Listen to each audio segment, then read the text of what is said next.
people, and I'm grateful that each and every one of you are here. So my name is Margaret Abrams. I'm the founder and president of Remember Me, John Jack Santopietro.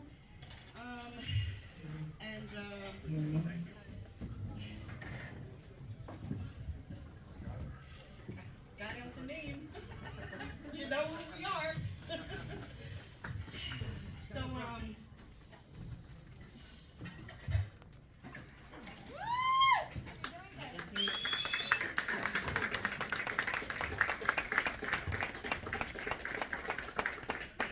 we developed a nonprofit organization in memory. No crying, Buttero. Come on. In memory of our son Jack, who had passed away in. This ain't gonna work. You know, we're just gonna go straight to Rider of the Clouds, and I'll come back after that because then we'll all be in tears.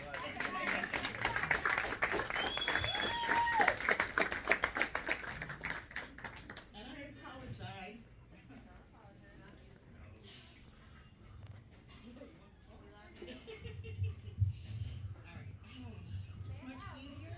It's much easier for me to read from the paper than it is to speak from my heart. Yeah, because it's crushed, so that's a little difficult. So, Rider of the Clouds, how the initiative began was on March 16, 2012, following the tragic death of my 21-year-old son, who died from injuries sustained in a motor vehicle collision where the driver stated she didn't see him. I developed Remember Me, John Jack Santopietro Incorporated, 501c3 nonprofit organization with a purpose to educate motorcycle awareness and establish, maintain, and offer yearly scholarship awards to students majoring in fire science at NJCU, as well as to offer campusship awards to scouts attending Boy Scouts of America summer camp.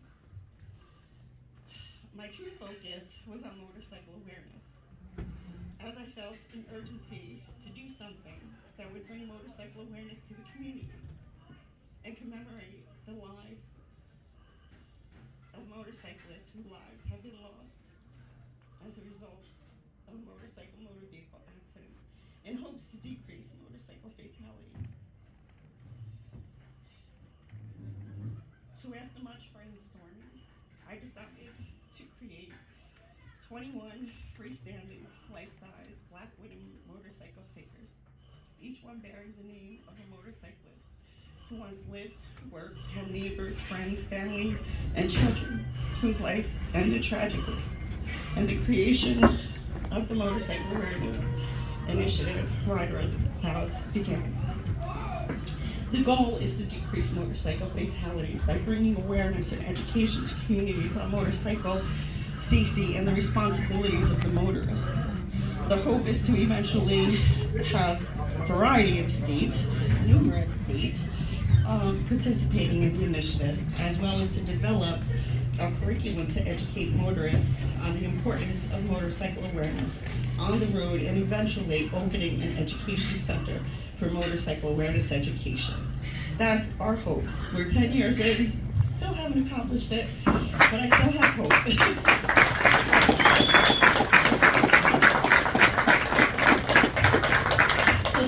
The debut of Rider of the Clouds took place on July 14, 2012. It had a huge impact on everybody in attendance. There were hundreds.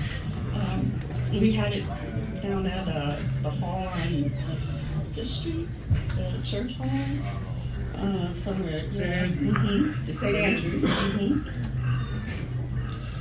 So they've been on display in various different places, presented at many events such as Safe Kids Day, National Night Elks community events, motorcycle events, and churches, schools. We've been all around the state of New Jersey. It's been 10 years. We've accomplished a lot. Within Remember Me, we've donated out over the 10 years I don't know the exact amount of money, I really should probably have it. In our fire science program, we donate out $5,000 a year. Our camperships, we did previously donate $1,000 to each of the Boy Scout programs, but now we're leaning more toward like just one lump sum for the summer camp programs, because unfortunately that program is diminishing little by little, and it's such a great program for the young men. We donate out to various different organizations.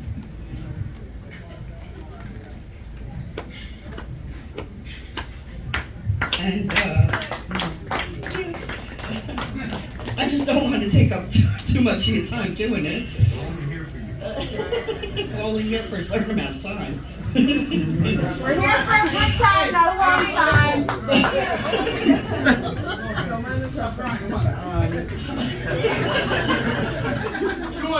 Gotta love you, Mom. So, that was a big part of Jack's life, Boy Scouting and St. Henry's Church, and we donate to them, and we donate to Special Children's, and we donate to motorcycle fatalities to assist in funeral expenses, because Lord knows, I know that expense, and you don't expect it, because it's so sudden. So we're celebrating our 10th year, good and bad. We've accomplished so much, educating so many. Unfortunately, every year, Rider of the Clouds, I research all the new fatalities. I hope one day there will be.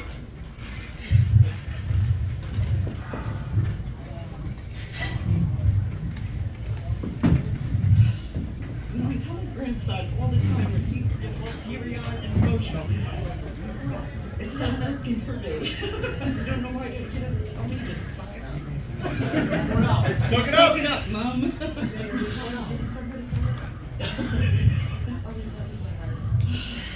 Okay. All right, so here's Rider of the Clouds 2021. These are the fatalities. This is Jason Rinker. Now I want to say, like I mentioned, we normally have the 21 life-size wooden motorcycles during the roll call. And how we normally do that is we will unveil each individual motorcycle, bringing the impact to everybody, introducing them to the motorcycle fatality, informing and educating communities that that person under that helmet was somebody's brother, son, sister, mother, grandmother, breaking that stigma around motorcyclists that were pieces of garbage, that were uneducated, that wreak havoc on communities, really getting them in touch with the person that's sitting on that seat. And that person wants to return back home to their family and friends.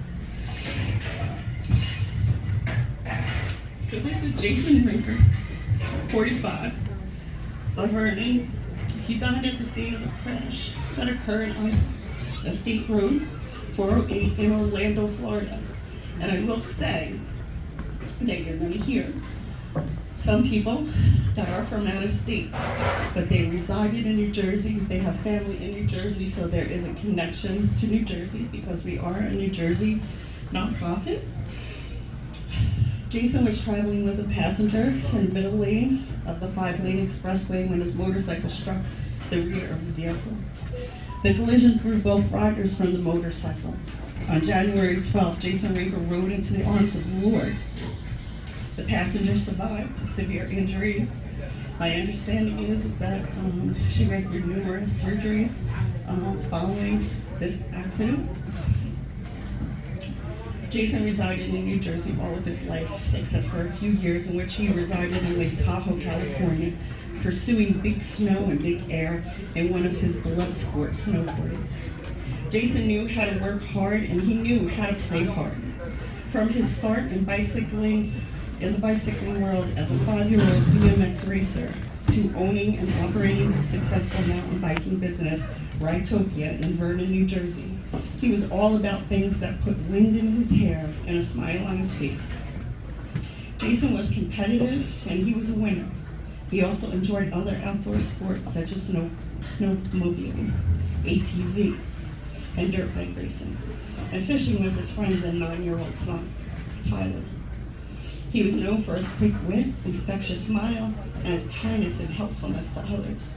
He was survived by his son Tyler, mother Sally, stepfather Gary, father George, stepmother Diana, brother Eric, sister-in-law Dawn, sister Shannon, his former spouse Siobhan, and his life partner Christy Lorraine, and her son Jake, several aunts, uncles, cousins, and countless friends. And I mention all them people because as I stand here before you and my heart is crushed 10 years later, like really, that family, those friends are feeling the same way.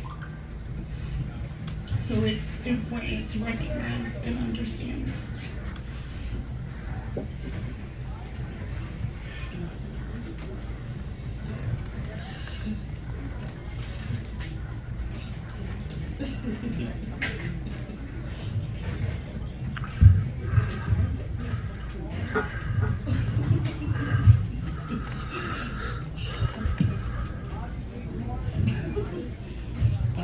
Miguel Angel LeBron Jr., 24, of Fairton, New Jersey, was riding a motorcycle north at Schaefer Avenue in Lawrence Township when a vehicle went off the road and struck a tree.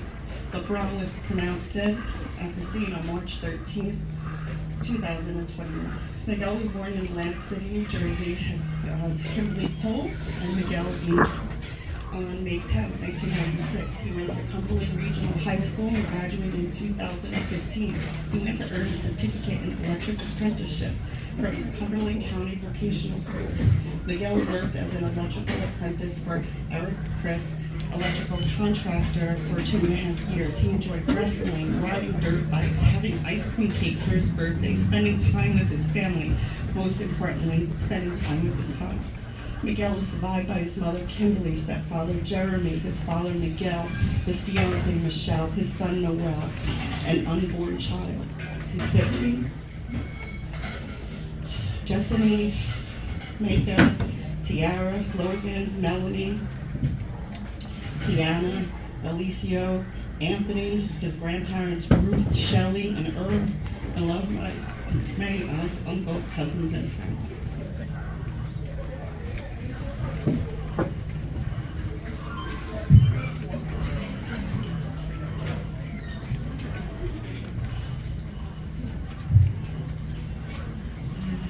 Frank Howard, 18 years old, from North Haledon, passed away tragically on March 21st, 2021.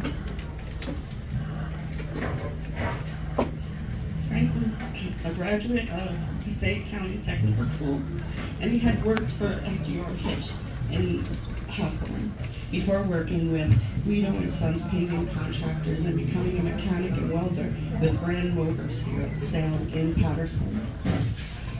Everyone he worked with, they were family to him. He loved working with his hands, especially on trucks. Frank was also a proud member of the North Haldane Fire Department No. 2. Frank was loved by all who knew him and would always be willing to help anyone in need. He was one of the founders of Williams Warriors, a cause close to his heart, supporting a loved one's young nephew fighting cancer.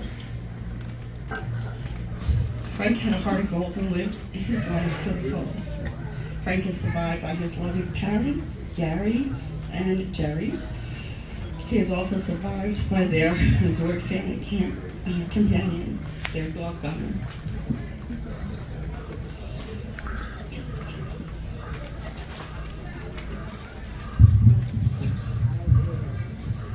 Now I'm just going to say one additional thing with Joshua Valentine. If you get a moment, just Google his name. He's just so amazing. If I had wrote about all of his accomplishments, and we'd be here for an hour just on him.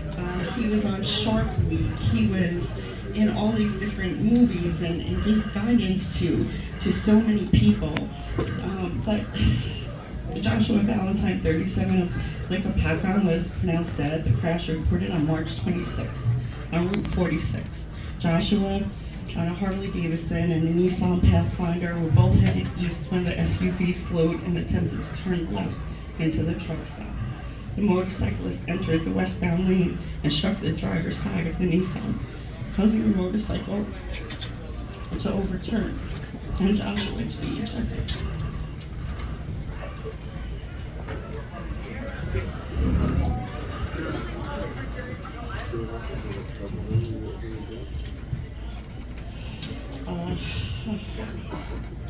He was wearing his helmet though, because that's something important, I guess. The driver of the Nissan suffered minor injuries. Joshua Valentine was formerly from Stroudsburg. He was a mountaineer, survival guide, and teacher, and humanitarian. He is survived by two brothers, Jesse and Jacob, his mother, Sherry, and his father, Scott. Scott is from Stroudsburg.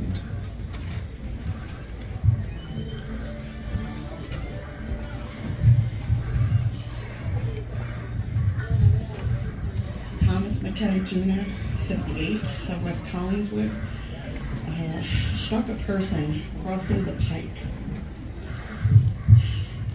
I have witnessed this at the Elks Bike Blessing.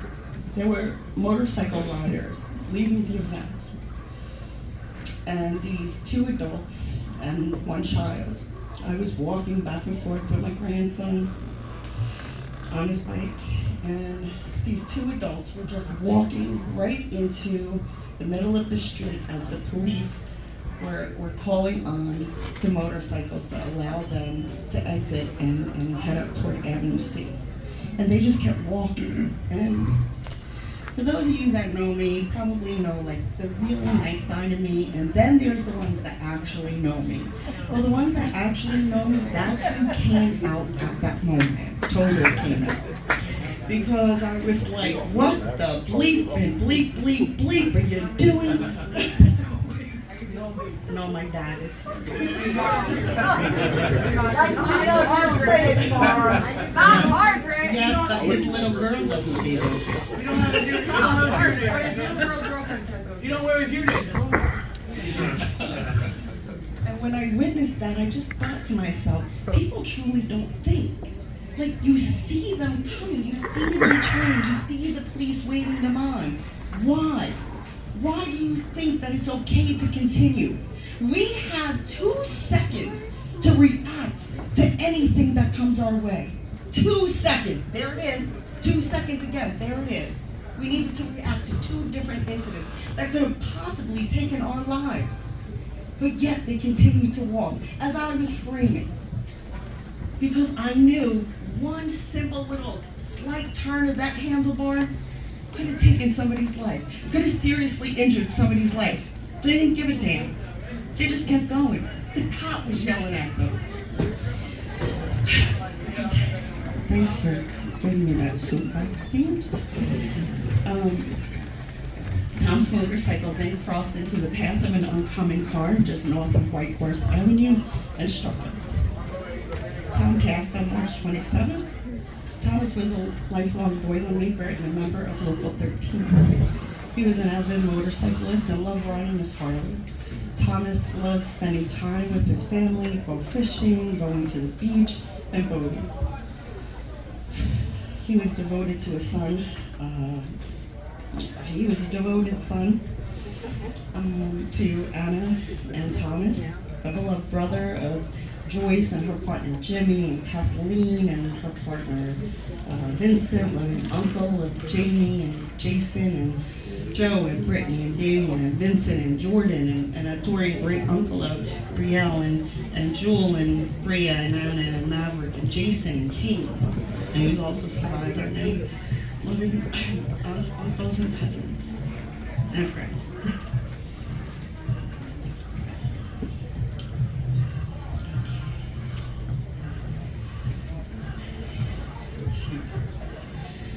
Daniel Barrett, 47, was traveling north on the eastern spur of the turnpike in Kearney when he struck a concrete curb. Daniel was born in Ecuador on September 30th, 1973, to Mariela and the late Elroy, and worked in the finance department of Hackensack Medical Center. The survivors included his beloved fiancee Leslie, his devoted son Daniel, his dear brother Eloy, and he was the cherished son of Mariela, and he was also survived by his daughter Brianna.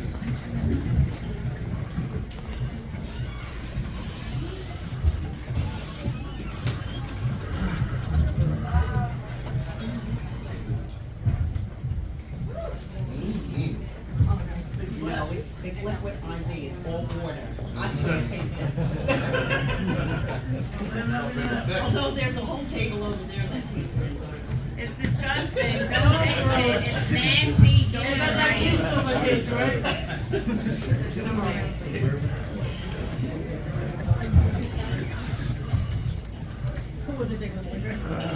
Michael Anthony Ferrazzi, 20, Clayton apparently lost control of his Kawasaki motorcycle on a southbound Interstate 76 on May 22nd. The motorcycle initially struck a concrete barrier, then sideswiped a southbound vehicle, and Michael was ejected into a guardrail. The other driver was not injured. He was born in Darby, PA. Michael had been a lifelong resident of Clayton. He was a 2015 graduate of St. Michael's, the Archangel Regional School, and a 2019 graduate of Gloucester Catholic High School. Michael also attended Rowan College at Gloucester County. He had been working as an auto detailer for Penske Automotive Group in Kernersville since graduation. Michael loved his muscle cars, especially his Shelby GT500. He liked to go dirt bike riding with his siblings and friends and played ice hockey for a number of years. Michael enjoyed online gaming and spending time with his friends, but he also put family first. He successfully traded in the stock market, and he liked to travel, especially to Mexico and Florida. A proud MAGA supporter, Michael was very patriotic and loved America, closely following the conservative political movement. His mother described him as an old soul.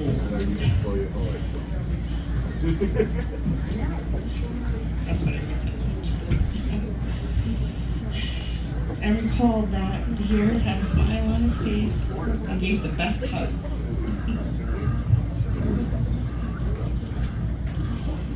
Michael is the son of Patricia and the late Michael Anthony, brother of Shay and Leah, Frankie and Alex, grandson of Loretta and Bill, uncle to Landon, also survived by many aunts, uncles, cousins, and friends.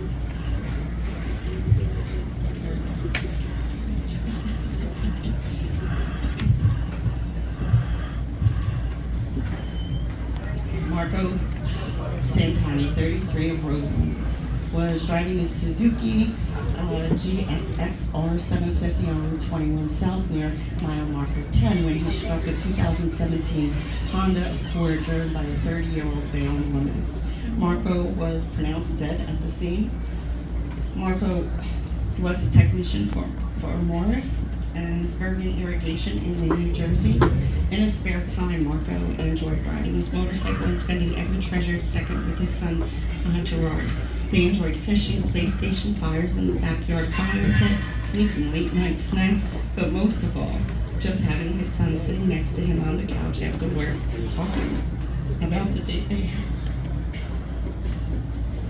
He survived by his beloved son, Gerard, devoted mother Nancy, grandmother Grace, loving sisters Gabriel, Gianna, partner Angela and Joe, and uncles Nicholas, Eric, and Angelo, his niece Gia, many loving cousins, extended relatives, and friends.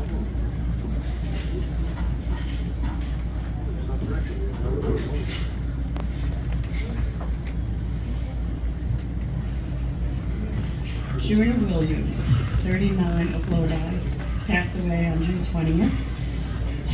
Junior was the owner of Mobility Services, LLC, and CJ's Pizza, both in Lodi.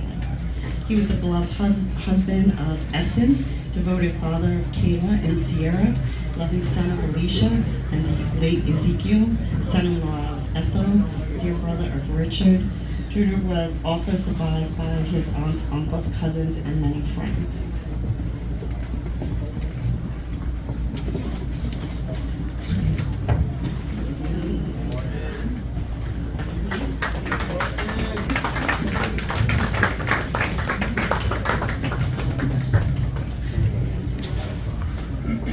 So Morton Atondo, 40, passed away on July 16th following a tragic motor vehicle accident. Morton was born on April 23rd, 81 in Nairobi, Kenya.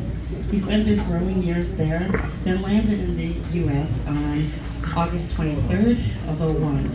He joined the New Jersey State Police Corrections and was assigned to Jamesburg Juvenile Detention Center. Thereafter, he became an admired Jersey City police officer. Morton was a devoted father, an ever-caring husband, a loving son, and a tremendous big brother, not just to his siblings, but to everyone around him. He was a hard-working police officer, if not the hardest one. He loved the profession as it granted him an opportunity to assist his community.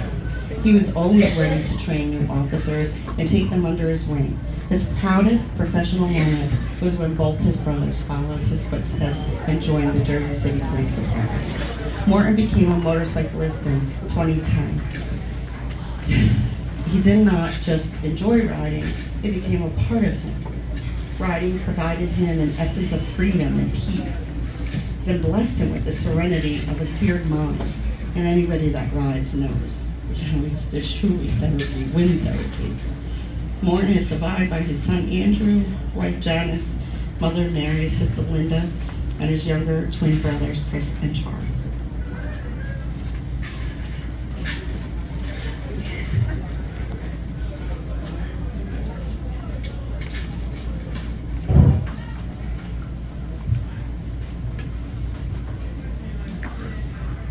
Glenn Keller, 74, of Hamburg, New Jersey, was driving a Harley-Davidson motorcycle south on Route 94 on July 22nd when a car traveling north attempted to make a left turn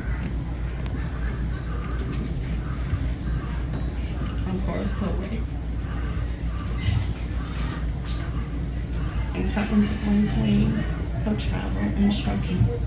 For those that don't know, that was Jack's situation.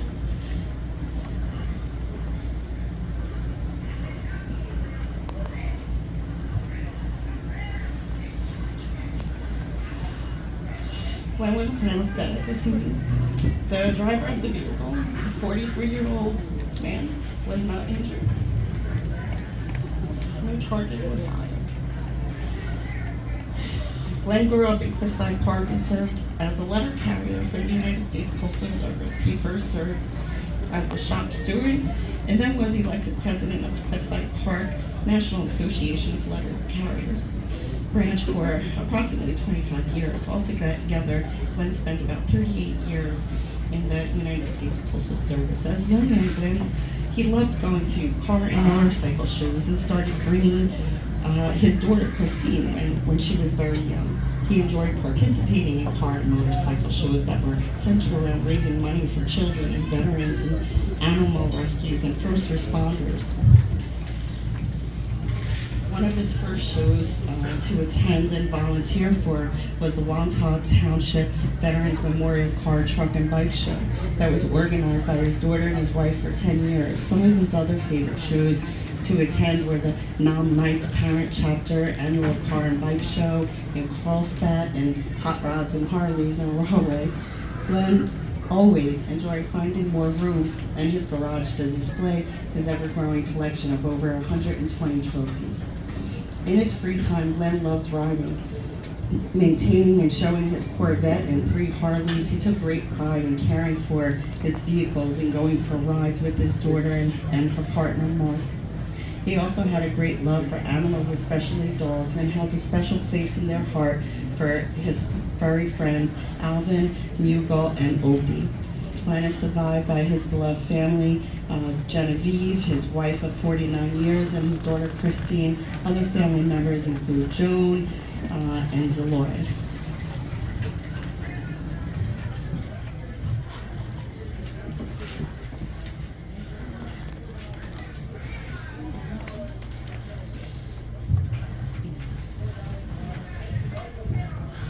Terrence Irwin, 61, of Plainfield, transitioned this life on July 29th. Terrence Irwin was killed when her motorcycle collided with a tractor-trailer on Interstate 287 in Edison. Preliminary investigations suggest that Irwin was riding a Honda motorcycle south on the interstate when it collided under unknown circumstances with a southbound Western Star 18-wheeler. So many things I want to say about that. Irwin was ejected from her motorcycle in the collision and was then hit by a semi-truck. She suffered fatal injuries in the collision. The truck driver, 74, he was unhurt.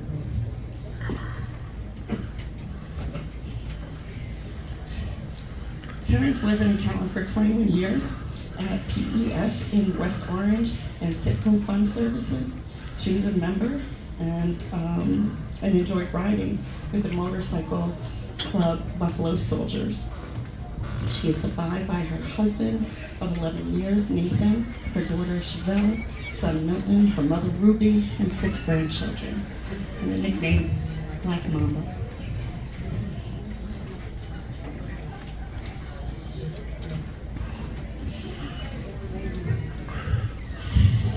And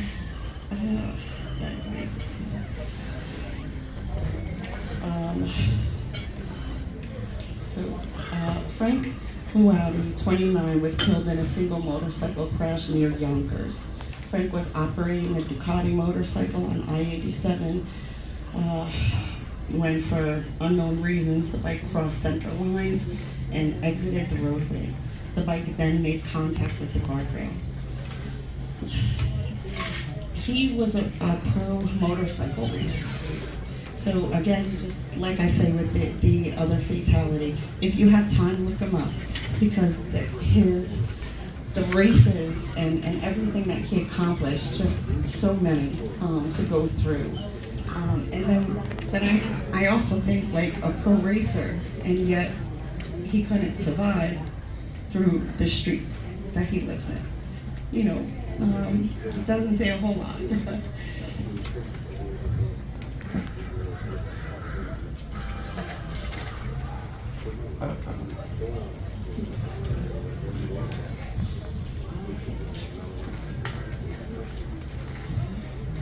Raymond Eugene Dempsey, 56, of Franklin Township, passed away tragically in a motorcycle accident on October 3rd when he crossed a double yellow line and struck an eastbound SUV. Ray graduated from Delsea Regional High School in 1983 and was a star athlete on their champion track and cross-country team as a long-distance runner. After graduation, Ray attended Pentecost State and began pursuing his passion with a career in auto mechanics. Ray was a hardworking, dedicated employee of Pep Boys for 25 years and had recently moved his significant talents to Mr. Tire in Woodbury, New Jersey, while also running his own business, RD Auto, on the weekends. Ray loved classic muscle cars and was an avid motorcyclist. He was happiest with a gas pedal under his foot or a throttle in his hand. He loved going to the beach, especially for bike week, and was always looking forward to his next trip to New Orleans. He was always down for an eating competition, and of course, he always won. Ray was definitely an outdoorsman.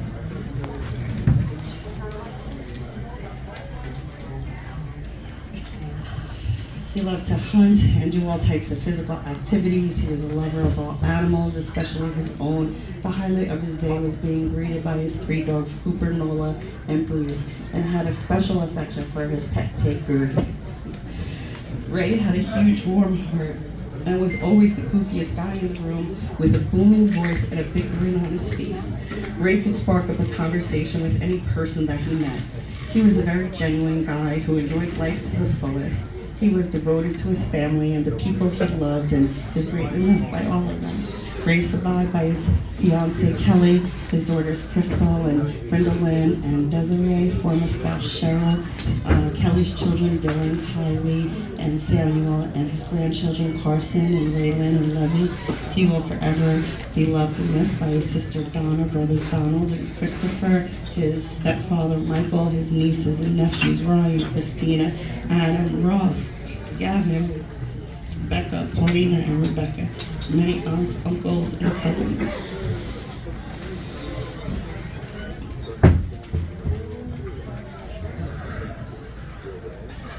Edward Gavin Mitchell, 42, Great Meadows, was last seen the night of October 8th, leaving Belvedere without any further contact. Family and friends posted search parties on Facebook and the following days to look for him. Gavin's body was located on October 13th in Hope Township. The investigation indicated Gavin was driving his 2004 Harley-Davidson North on Route 609, where the motorcycle crossed over the oncoming traffic lane and went off the road, ejecting Gavin, causing fatal injuries. Those who knew Gavin knew that he lived to ride and rode to live, and that his happy place was on his Harley, cruising the countryside with the wind in his face and his cares behind him. He said time and again that was the only time he truly felt free.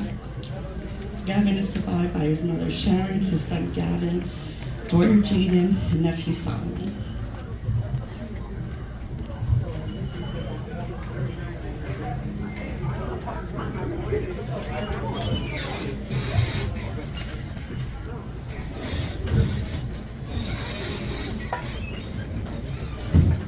Lawrence Focus, 73, of Manchester, New Jersey, was killed in a single-vehicle motorcycle crash in Manchester Township. Larry was operating a Harley-Davidson motorcycle on Route 70 near Pleasant Valley Road in Manchester when, for unknown reasons, the bike crossed center lanes and exited the roadway. The bike then made contact with the street sign.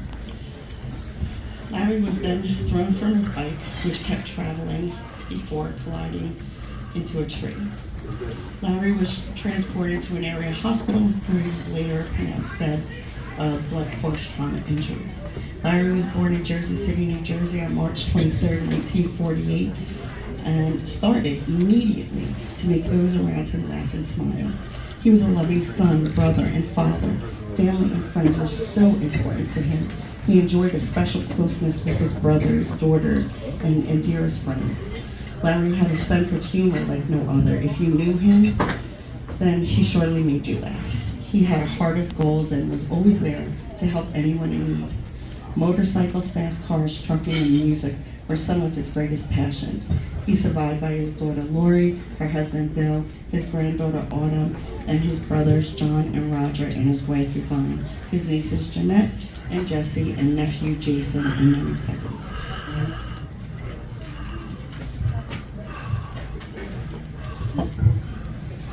Sergeant Juan Fajardo, 41, an off-duty New Jersey State Police sergeant and former Army National Guardsman, was killed in a crash with a van while riding his motorcycle near the Mansfield Square Shopping Center in Burlington County.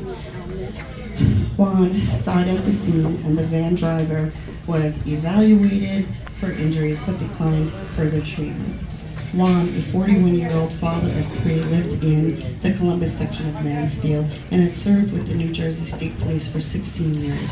He also was a distinguished member of the New Jersey Army National Guard, who was honorably discharged in 2003, but had returned to serve again in 2019.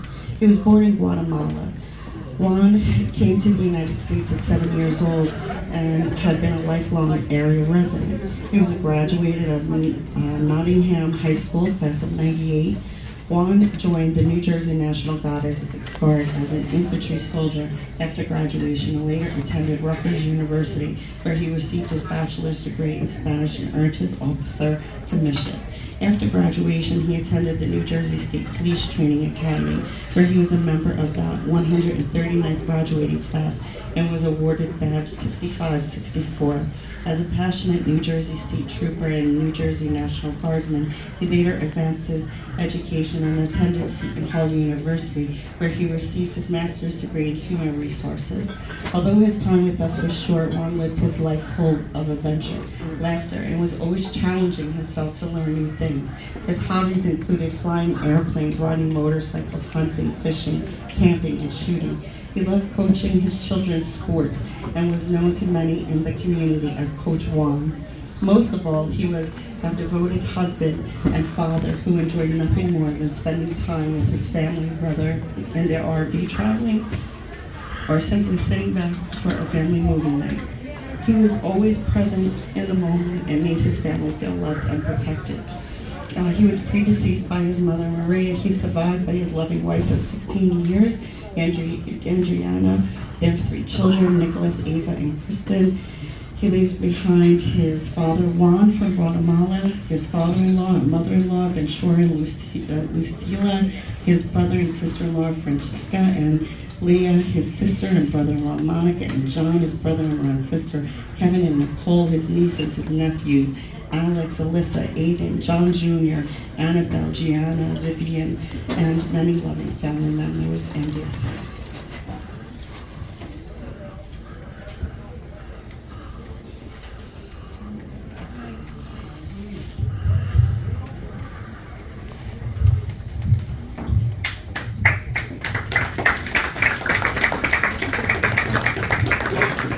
For those of you that don't know, Mikey is a family member of ours.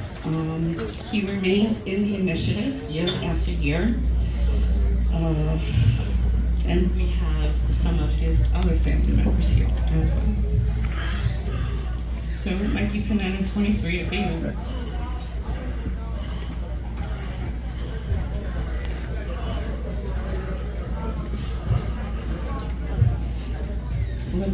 Was run down by a car that didn't even slow down. The driver had such little regard for Mikey's life that he fled the scene. Mikey worked for his family's business, Panetta and Son, in Jersey City. He attended Madison High School and was very athletic. He also liked working on classic cars. Mikey had such a beautiful smile that it would light up an entire room once he entered. He was such a sweet and thoughtful young man that didn't have a bad point in his body. He had a heart of gold. He was a great friend to all those who had the pleasure to know him. He was so loyal and still so very innocent and always saw the good in people. He was a very determined young man and would conquer any obstacle put before him. He was a member of the Solo Riders motorcycle club in Jersey City, and Wilson's wingman. Wilson was present, and Bayonne and Jen. Thank you for being here.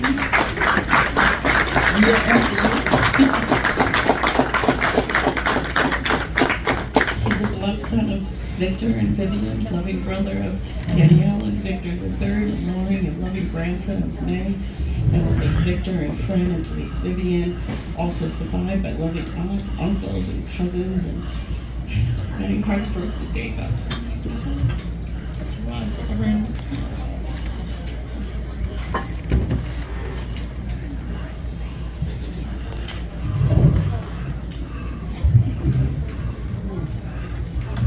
So, Karen remains in our initiative. Every year the initiative is updated, and there are 21 stories that are told. But Mikey remains in it, Karen remains in it. There's a couple others that remain in it. Because they're so dear to our heart, they're so dear to the community. I just kind of let them just go unheard. I believe that their life and their death needs to be shared, and the purpose needs to be given to their death, because they were just amazing people. So Karen Minutella, 47, mother of 3, was killed when she was ejected from a 2003 Harley Davidson after colliding head-on with an SUV driven by a 16-year-old that swerved into the group of riders due to her urgency to change freaking radio station.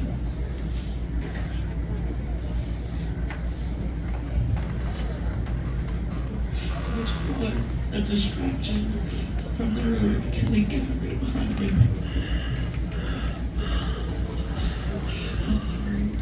I'm just gonna hold it together. I had to. Get it together. Come on. We got that.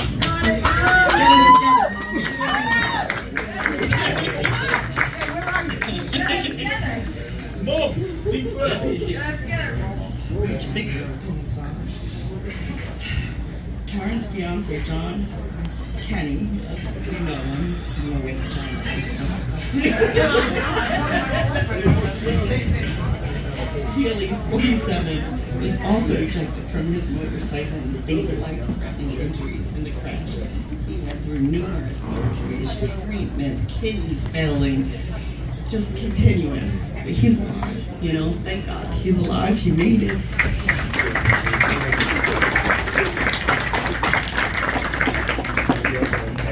Karen was so freaking kind-hearted. I knew her for years. Oh, when the girls were babies, we used to go upstate New York together, and she was just so freaking sweet. She was a devoted friend. She always had a smile, her little dimple in her cheek, and she'd let you know she had dimples because she would just always do it all the time. Like, how do you do that?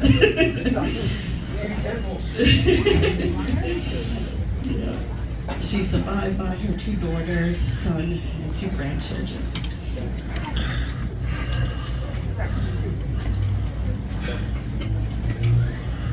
We're almost there.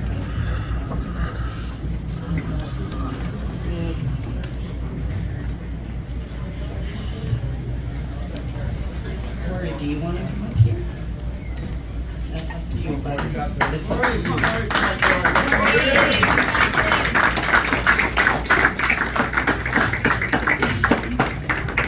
So this is Corey Michael Weber. He's 20 years old, of Newark, Delaware. And again, family member. I'm going to read what I have here, but I want to give Corey the opportunity to speak. In regards to his unfortunately, I'll say I had the honor of attending his ride to eternal peace in Delaware. And the words that you shared that day were just so, that's what dads do. And I think it's important that you hear the words from a mom like me, because it doesn't go away. 10 years.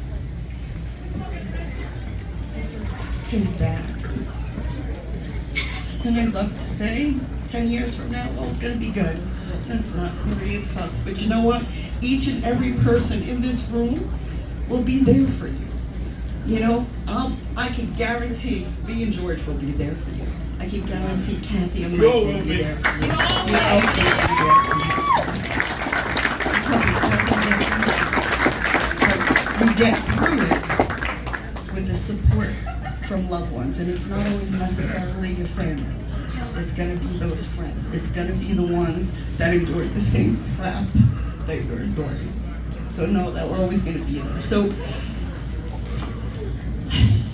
on March 30th, 2022, the sudden passing of Corey occurred because of injuries sustained from a motorcycle accident the previous day. Corey was born in Lancaster, PA on August 8, 2001, to Corey and Kimberly. From the youngest age, Corey exhibited very unique qualities that he carried with him throughout his life.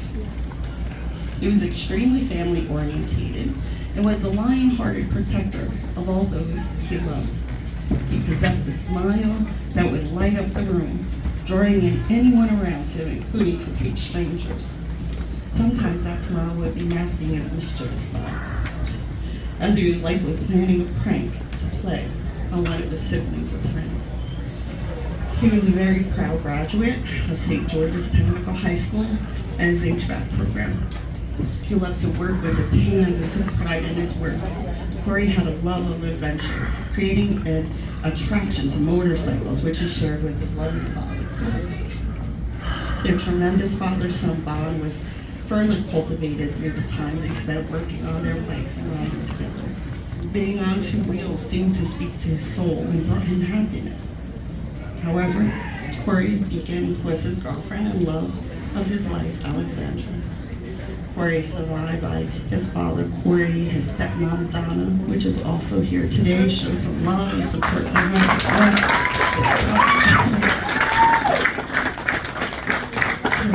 Kimberly and her partner, Steve, sister Sierra, and her partner, Hans, and Mackenzie, and RJ, and brother Lawrence.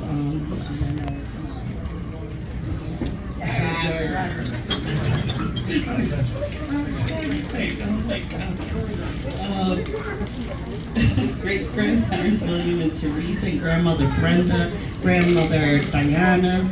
Corey's also survived and deeply loved by his two nephews, Atticus and Ryder, and his many aunts and uncles and cousins and friends he considered family. And like you, Kathy, are here this evening as well, other family members.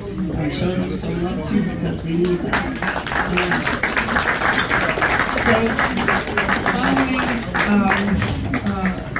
Following Corey's passing, and I hope that you could talk on that he was an organ donor.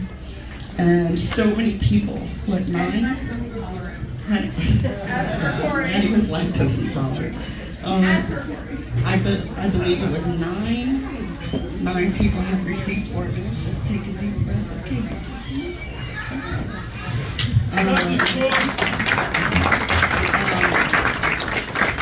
So he was able to give life to so many others, which is amazing, because when he got his driver's license, that's when he decided that, hey, I'm going to be an organ donor. How old was he?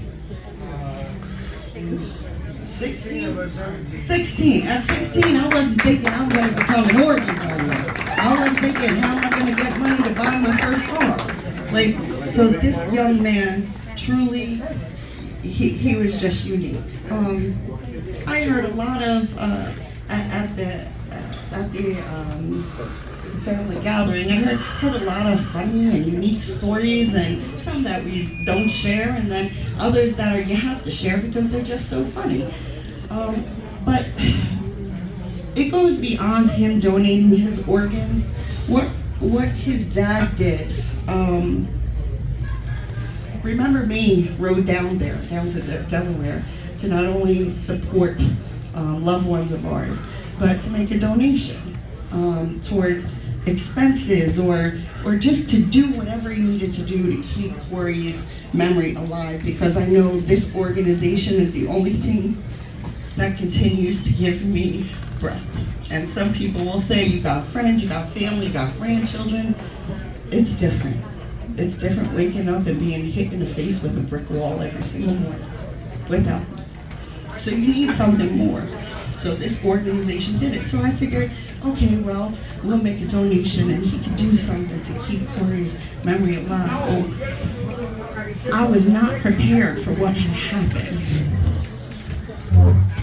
I was not prepared for what happened. We went down and we made that donation, and we cried and we shared and we partied. At an awesome bar, playing darts. That was the first time I actually got lit up. I didn't know what was going to happen. Al would say, it must be me and George. We have that effect on people. But what ended up happening was something transpired. Him and George were talking or whatever. And then the next morning, I found out that He had made a $10,000 donation to remember me.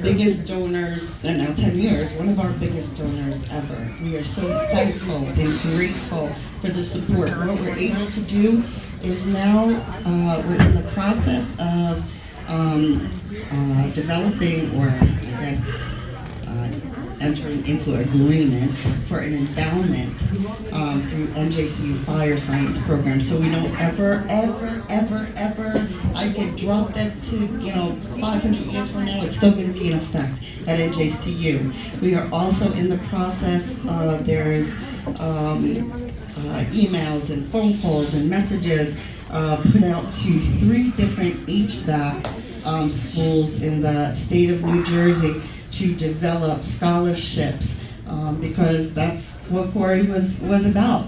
And he loved it, and he was hardworking. And one of the things that really stuck in my head with Corey was you had said he was offered some type of job, but it was, that was for lazy people. Like, that's not who he was. He wanted to work, and it just resonated with me to say, that's who Jack was. They would say, oh, you could go back to the garage and relax and chill out. And he's like, no, I need to keep going. I need to keep working. We didn't raise lazy kids. We didn't raise stupid kids, so I commend you, and I'm going to pass this over to you. And then it didn't stop at the 10,000. We go, and he just keeps contributing. We're at the Elks Fight Blessing, and here's another. He just keeps going, and I thank you, and we're going to get through this.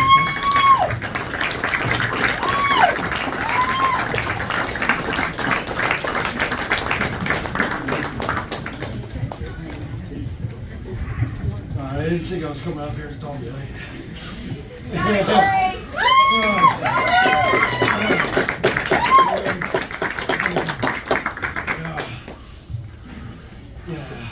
Yeah, as some of you know, losing a child is unexpected. It's not something, as you see in all the movies, it's not something you ever want to go through, or you should have to go through. Sorry about my voice. Just that day, I was just doing some stuff at the house, and the call from his girlfriend saying, I think Corey was in a motorcycle accident. You don't know what to do. What do you mean you think? You're grabbing your keys, you're running towards wherever the accident is, halfway there, which is only a mile down the street. She tells me she talked to the cop. It was him. I get to the hospital. They don't know anything. And you're thinking, my God, is it him? Please don't be him. But at the same time, you're going, no. How can I say, please don't be him, but it's somebody else's kid? It's that thing of, you hope it isn't yours, but how can you say that about somebody else? Ever since then, it's just been a fog, a haze. You get up in the morning, you're walking around, you feel like everything's okay, and then you realize it's not. Something's missing. It's never gonna be there again. There's just day after day, it hits you over and over again. I can't count how many times I told him, watch out, he's come home and told me stories about some guy cut him off, and he went over and slapped his side mirror and yelled at him. I'm like, yeah! Oh, God.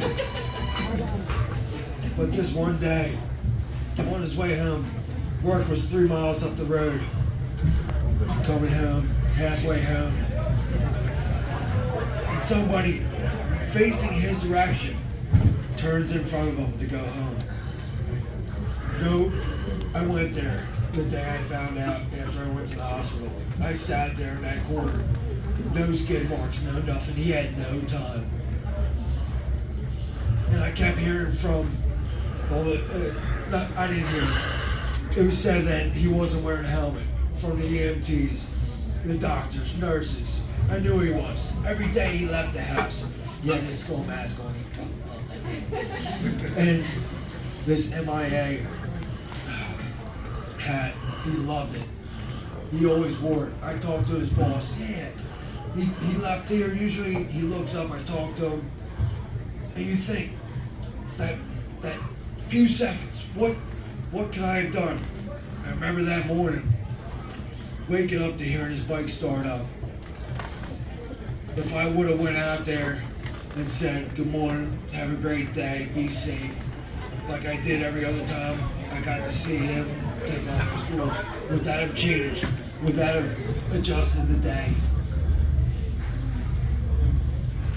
But you can't think like that. He was amazing. I mean, from the first day, we told him that bike was his. And, oh man, what? It's mine. That was his graduation present. Then when he got his license, Christmas, we got him the Harley thing to go get his license and training. He was so afraid. And he went up there after the first day. Oh man, it's great. He's out there testing. Everybody's like, how long you been doing this? Oh, you're so great. He's like, at first he was scared. He's like, man, I got this. Everybody's like, how long you been doing this? You're awesome. He's like, oh hell yeah, I'm like going all over the place. I remember one day he left for work. Still winter. He takes off. I come outside. He's gone. Bike's gone. There's still ice and snow in the wreck. I call him. I'm like, you okay? Did you make it to work? He's like, yeah, I just kept my feet down. I'm just going real slow. I'm like, okay, you made it to work. Awesome. I'm like, dude, you got more balls than me. And then just going to work on a bike. Oh, God, I just loved it. He was so happy. That thing firing up. Just the smile that came on his face. You could not get him off that. He'd go on trips. His brother and his girlfriend be in the vehicle. I'm taking a bike. You got the vehicle. We're going 2 hours away. Now I'm on the bike. Just follow me. Oh my God. He loved that thing. I don't know if anybody ever been to Nick's Famous Cycles over Williamstown, New Jersey. I took him over there. Oh God, you should have seen his eyes get so big. We walked in there, parts all over the place. Walking upstairs in the museum. Oh, look at this. Oh man, look at this bike. Oh, wonder how fast that goes. It was just all over that place. That was one of the best rides me and him had. That was to go get the brake lines so he could get the freaking bars that he just got. He wanted to put them on so bad. Oh God. We had plans to be able to bike plus. His 21st birthday, August 8th. A day or two before this happened, we're in the kitchen asking him what he wanted to do for his 21st birthday. He wasn't sure. We were getting ready to move down to Florida. Like, come down to Florida, we'll go deep sea fishing. He's like, yeah. Oh man, it's gonna be great.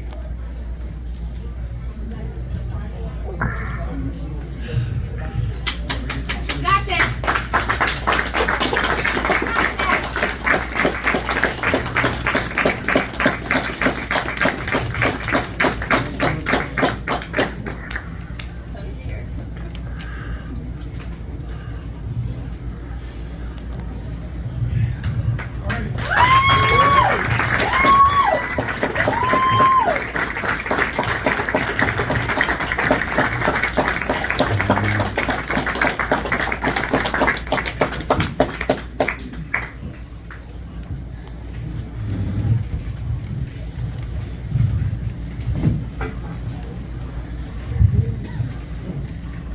So for those of you that don't know, that's my son. Bubba. Bubba 316. So I remember reading in the newspaper shortly after his passing, and I thought it was really interesting how he was revered in the community. So they stated, like, the Bayonne community was reminded about the devastating injuries that riders often suffer being involved in a motorcycle accident. And a young man who had a promising future ahead of him died from injuries he sustained in a crash on March 15th. The man was struck at an intersection while riding his 2003 Suzuki motorcycle by a Toyota Sienna van. The driver said she didn't see him.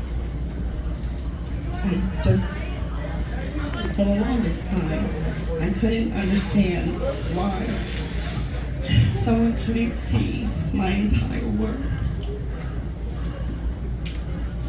Why a person couldn't take 4 seconds out of their day to see my entire figure.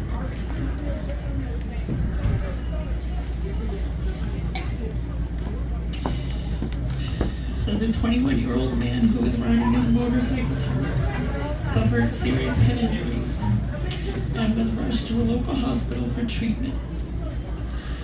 Motorcyclists often suffer head injuries after being involved in an accident, even if they're wearing their helmets. In Jack's case, his helmet was what took his life. It severed his brainstem. Unfortunately, after being treated at the Bayonne Medical Center, the motorcyclist was transferred to Jersey City Medical Center. The young man did not survive his injuries, and he died one day after the accident. So John Santopietro, better known as Jack or Bubba, 21, died on Friday, March 16th, Jersey City Medical Center, surrounded by his loving family and friends. I believe they closed off an entire wing for all people.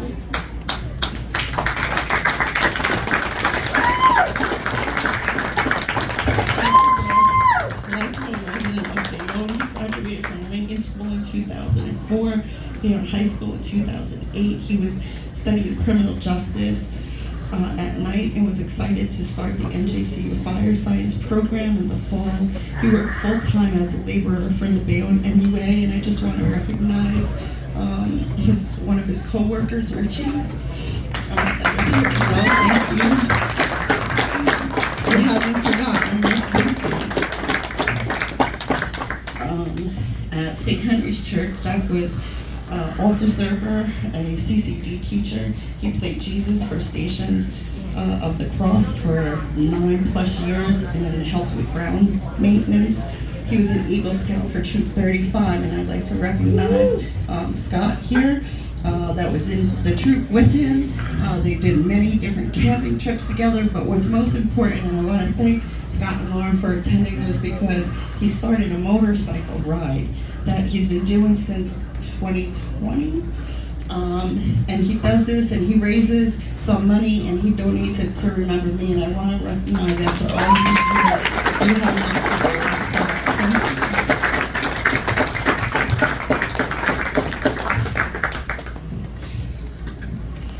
He received the Eagle of the Cross Award from the Archdiocese of Newark.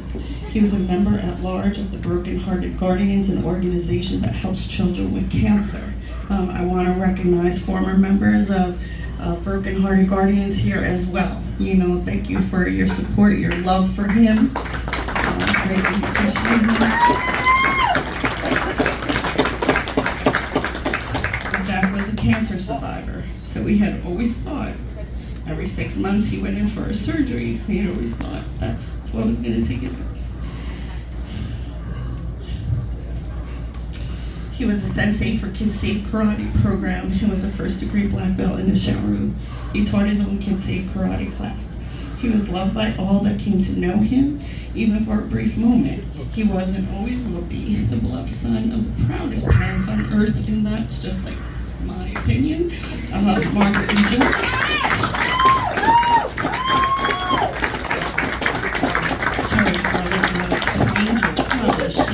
Tiffany, loving grandson of Marianne, John, James, and Ellen. My dad and Ellen are here this evening. I want to thank them. And congratulations, God, my dear aunts and uncles and cousins, and I have my cousin here, Tabitha, and family and friends, and each and every one of you, because you're here for a reason. You know, you're here to support Remember Me, which is supporting him, which is supporting me, just with the love that showed in this room. You know, we only accounted for so many, and then everybody just kept coming through that door, and I was a nervous wreck. But no, we didn't change that, and the love is so overwhelming, and I just want to really thank each and every one of you. There's actually a whole second part to this, and it's like the training piece of it, but you know what? I really want to get back to the music, and you know, we're gonna have a community ed session, and I'll invite you all to that. And I think we just really need to finish this night off and have an amazing night.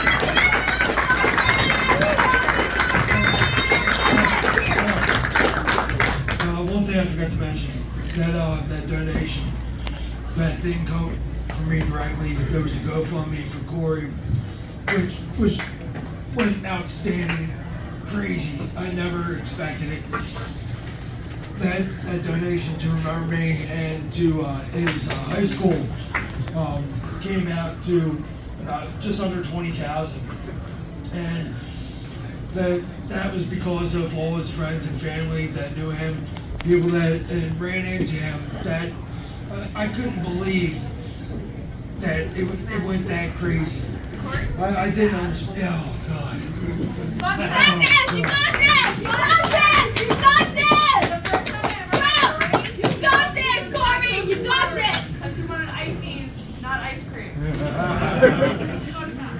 He just didn't want You knew how to work the system. He got in trouble one time. Donna's got him in the corner. He's sitting there talking to her. She goes, "Turn around." He didn't say. What did he say? He was a little smart ass. I don't know where they got it from. We're going next door to the hotel at the Elms to get ice cream. He said, "Oh, lactose intolerant, we have to go to the get ice cream." We walked 3 fucking miles. 3 miles for ices. I'll go both ways. By the time we got back to the hotel, he was like, "Don't tell my dad I told you I was lactose intolerant." I was like, "Why?" It's like, "I'm really not." Was it the smile? It was a smile. Okay. Okay. Thank you.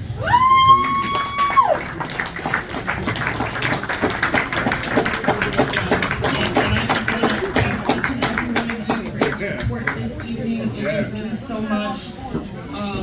You know, just thank you. There are no words for this overwhelming response we received tonight. No, I love you, all of you, even more. So thank you so much. I love you guys.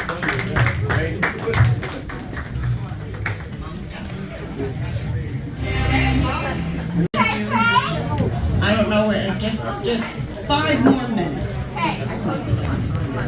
I got it. Come on, baby.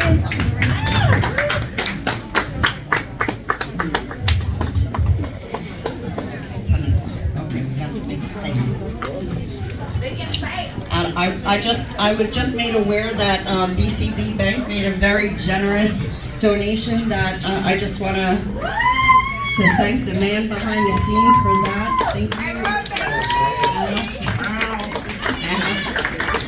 Thank you.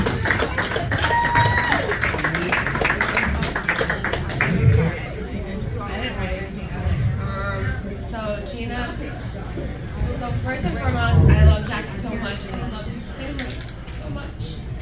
We love you too, Peyton. We love you, Peyton! So no one else do to us. Okay. I'm very appreciative for everything that they do for myself and everybody else. It's really admirable.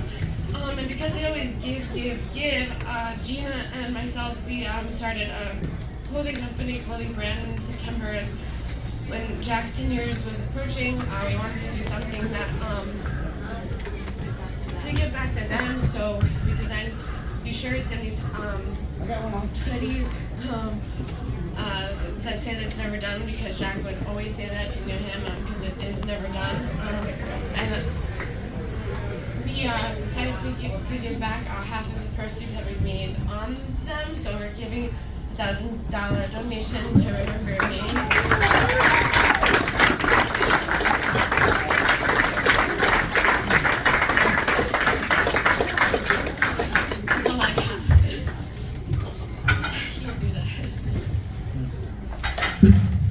We also did write on the card for everybody that did buy a t-shirt. We wrote every single name on that card. And we want to thank everyone that did buy a t-shirt. And if you want, still you can. You still can buy the t-shirts, and we just want to thank you for that donation. We were so happy that we can do it. We don't have them on me today,